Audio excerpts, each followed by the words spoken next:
Hello. Welcome to yet another edition of my Understanding Woman series. I hope you guys are enjoying the series thus far.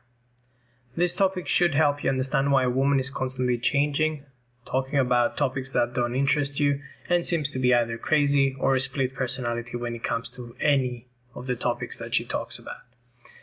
This video should help shed some light on the forever shifting and changing reality of women. If you guys have not yet subscribed to my channel, please do so. The content is awesome here.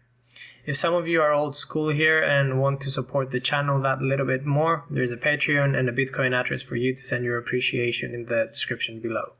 So let's crack on with the video.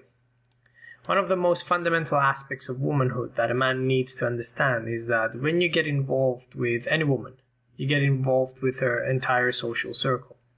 That's right, you're not only dating her, but also her friends, her mother, her father, and every little insecurity that she has acquired from previous sex partners. I mean, of course, you don't have to listen to her, but you can always ignore. But if you are to tune in to sounds coming from her mouth, this will be what she would talk about. Some of you might argue that if you let a woman enter your frame rather than you entering hers, this will not happen. This is of course not the case, as if you want to know where her shit tests, the worries that she has, and the stupid topics that she wants to discuss are coming from, you only have to look to her nearest friends, her family, and her previous penises that she had. One of my subscribers said it very well in one of the videos on this series. A woman's words are often contentless and are driven by emotion. Therefore, you must understand that a woman's worries are usually driven by that emotion. She will talk, and there will be content in her words, but of course the content is relevant and the focus is only in her worries. You, of course, not being her, have no understanding of where the worries are coming from, so there are many occasions that mean that you have to listen to shit that bear no resemblance to reality just because her friend's boyfriend, for example, has cheated on her. The most random occasion I remember was when one of the girls I was seeing at the time was just plainly being a bitch for no reason and was just complaining all the time, and all she needed to shut up was ice cream. I discovered this because I took the ice cream I was eating and stuck it in her mouth in order to keep her quiet. Quietness ensured, along with the quiet obedience after she realized that she was acting up because she was hungry. Gentlemen, you must also understand that when it comes to a woman's happiness, it is only true if she's equally or more happy than her friends. In a way, a woman's reality is relative. That means it changes according to where she shifts her focus. For example, she meets up with that friend that you just don't like, and you know, that bitch that always complains about things, and she compares her life with hers. She comes back and suddenly she has made some new discoveries about what a man should be.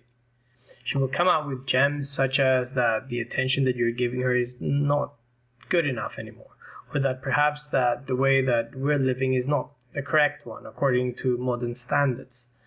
On the other hand, this might also work in your favor. For example, if there are sexual difficulties in her friend's relationship, for example, or any other problems, and suddenly you're God's gift to her.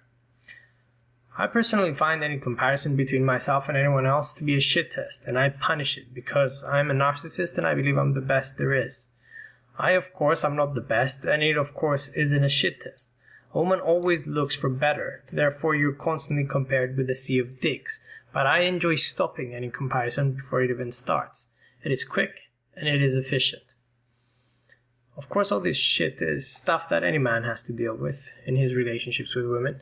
Their worldviews are constantly shifting and changing according to how their friends live their lives, according to their friends' happiness level, according to what their mother tells them, and of course according to what she read in the latest Cosmo or any other piece of shit magazine or website just for girls that she frequents.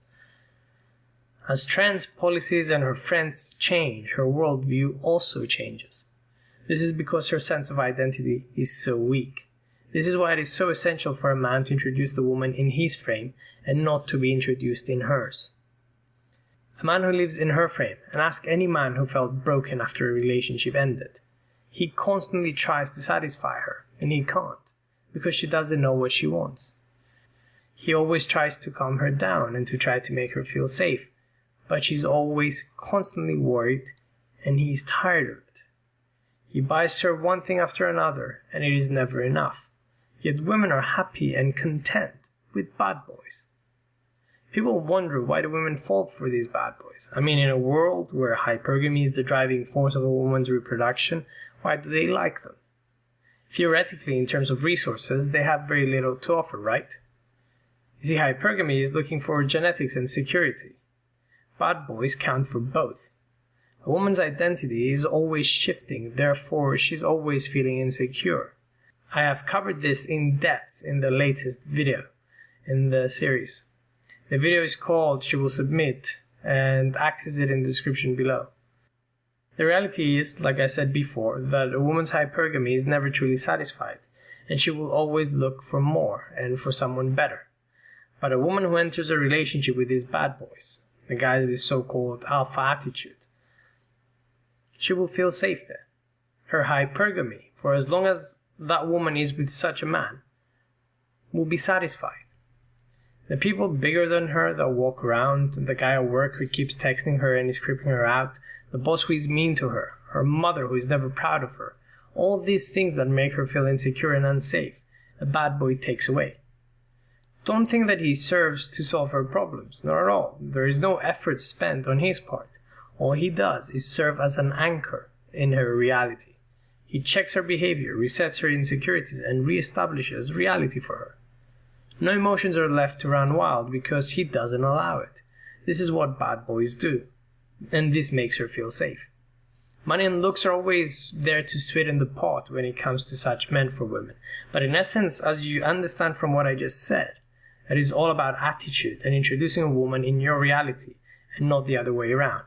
It is basically about holding your frame. A woman's sense of self is a highly variable one.